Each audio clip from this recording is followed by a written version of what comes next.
Hooneymoon, Alaska. Horror. It was a cold, unforgiving winter when Sarah and Tom, a young newlywed couple, decided to spend their honeymoon exploring the snow-covered wilderness of Alaska. The vast landscapes, untouched forests, and promise of serene beauty seemed like the perfect escape. But nature, as they would soon discover, could be far more sinister than enchanting. Late one evening, as they drove through a desolate forest road, a powerful blizzard began to howl. The wind whipped through the trees, creating a cacophony of groans and creaks as though the forest itself was alive and restless. Tom squinted through the windshield, struggling to see past the swirling snow. Suddenly, the car sputtered and lurched before coming to a complete stop. "What happened?" Sarah asked, her voice trembling as she hugged her coat closer. Tom sighed. "I think something's wrong with the engine. I'll check it out. Stay in the car." "Be careful," she whispered, watching him step into the freezing dark.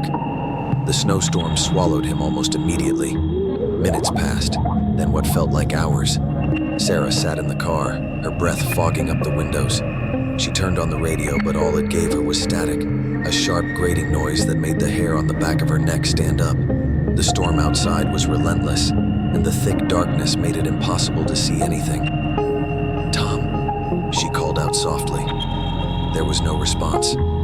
Fear tightened around her chest as the minutes dragged on. She grabbed a flashlight from the glove compartment and stepped outside. The cold hit her like a wall, and the shrieking wind carried with it a series of strange sounds, distant whispers and low growls almost like voices. "Tom!" she yelled into the night, the beam of the flashlight shaking in her hands. Her voice was drowned by the storm.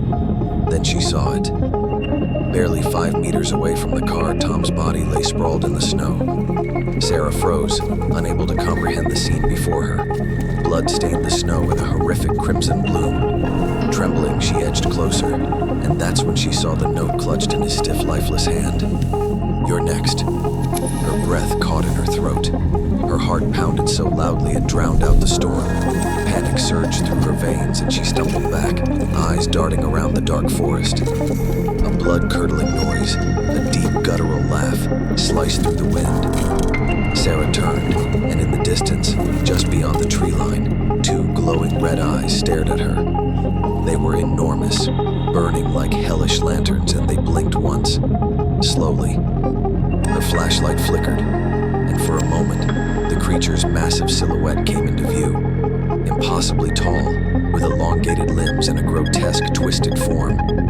The laughter came again, echoing around her as though the very forest was mocking her. "No, no, no," she whispered, stumbling back to the car.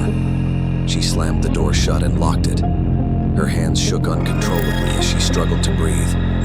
Outside, the red eyes loomed closer. The figure moved toward the car, its steps slow but deliberate.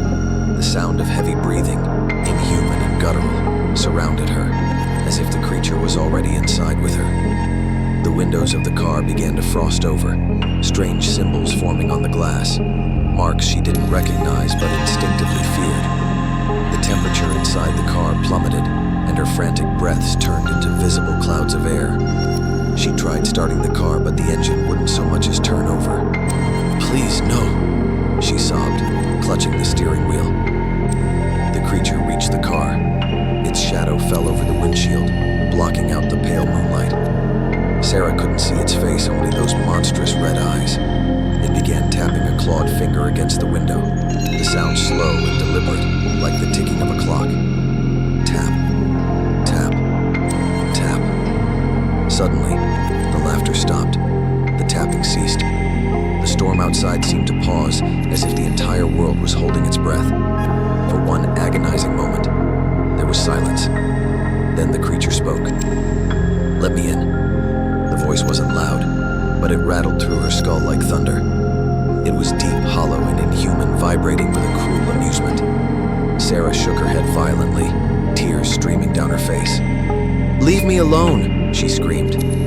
The creature didn't move. It just stood there watching her, the red glow of its eyes burning into her soul. She squeezed her eyes shut, praying that when she opened them, it would all be gone. The storm, the creature, the nightmare, everything. she opened her eyes, the car was no longer there. Neither was the road or the forest. She was standing alone in the snow, barefoot in her nightgown. The storm had stopped, and the world around her was quiet. Too quiet.